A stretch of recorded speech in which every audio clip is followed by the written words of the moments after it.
Hi guys, welcome to Arjun Shri farms. Friends, ఈరోజు మా అమ్మగారు ముల్లంగి పచ్చడి రెడీ చేస్తున్నారు. అది ఎలా రెడీ చేయాలో చూడండి ఫ్రెండ్స్. మనం కడాయిలో 3 చెంచాల వేరుశెనగ గుండ్లు తీసుకొని బాగా వేయించుకోవాలి.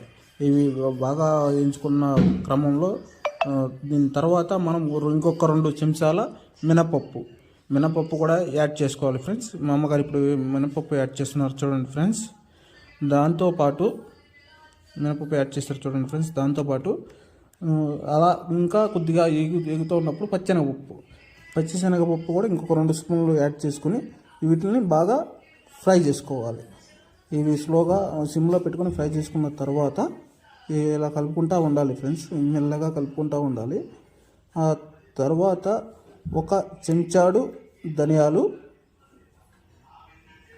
కలుపుతూ 1 చెంచాడు ధనియాలు అలా బాగా ఫ్రై చేసుకుంటూ ఉండాలి ఫ్రెండ్స్.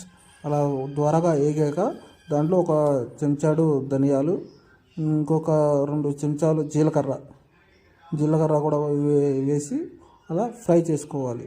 ఫ్రై చేసుకున్న తర్వాత దీని మిశ్రమం అంతా తీసి పక్కన పెట్టేసుకుని 10 ఎండుమిర్చి బాగా కట్ చేసి దాన్ని మన కడాయిలో వేసుకొని 1 స్పూను ఆయిల్ కూడా యాడ్ చేసుకొని బాగా ఫ్రై చేసుకోవాలి. ఈ రెండింటిని బాగా ఫ్రై చేసుకున్న తర్వాత మిర్చి బాగా వేగాలి ఫ్రెండ్స్. మిర్చి బాగా వేగాక పేలర్తో ముల్లంగిని చెక్ తీసుకోవాలి. శుభ్రంగా మొత్తం చెక్ అంతా తీసేసుకొని దాని తొక్కను మొత్తం తీసుకొని సన్నగా కట్ చేసుకోవాలి. మనం సన్నగా కట్ చేసుకునే ముందు దాన్ని బాగా వాష్ చేసుకోవాలి. ముల్లంగిని చెక్ తీసాక ఈ చిన్న క్యూబ్స్ లాగా కట్ చేసుకుంటే త్వరగా ఫ్రై అవుతుంది. మనం కడాయిలో ఇలా ముల్లంగిని ఆయిల్ పోసుకొని 2 చెంచాలు ఆయిల్ పోసుకొని ముల్లంగి అలా ఫ్రై చేసుకుంటూ ఉండాలి. ఫ్రై చేసుకుంటూ ఉండాలి. ఇది దగ్గరగా ఒక 15 మినిట్స్ అలా సిమ్లో పెట్టుకొని ఫ్రై చేసుకుంటే గోల్డ్ కలర్లో లైట్ గోల్డ్ కలర్లో వస్తుంది. దీంతోపాటు 1 చిటికెడు పసుపు వేసుకుంటే బాగుంటుంది ఫ్రెండ్స్.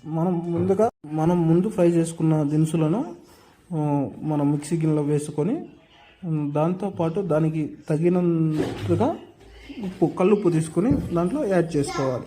అలా యాడ్ చేసుకుని 1 రౌండ్ గ్రైండ్ చేసుకున్న తర్వాత మళ్ళీ 1 నిమ్మకాయ సైజ్ అంతా చింతపండు తీసుకుని వేసుకోవాలి. దీంతోపాటు మనం ముందుగా ఫ్రై చేసుకున్న ముల్లంగి ముక్కలను మిక్సీ గిన్నెలో వేసుకొని గ్రైండ్ చేసుకోవాలి. ఇలా గ్రైండ్ చేసుకున్న పదార్థాన్ని ఒక గిన్నెలో తీసుకుని పక్కన పెట్టుకుంటే మనం ఇప్పుడు మన పచ్చడికి పప్పు రెడీ చేయాలి.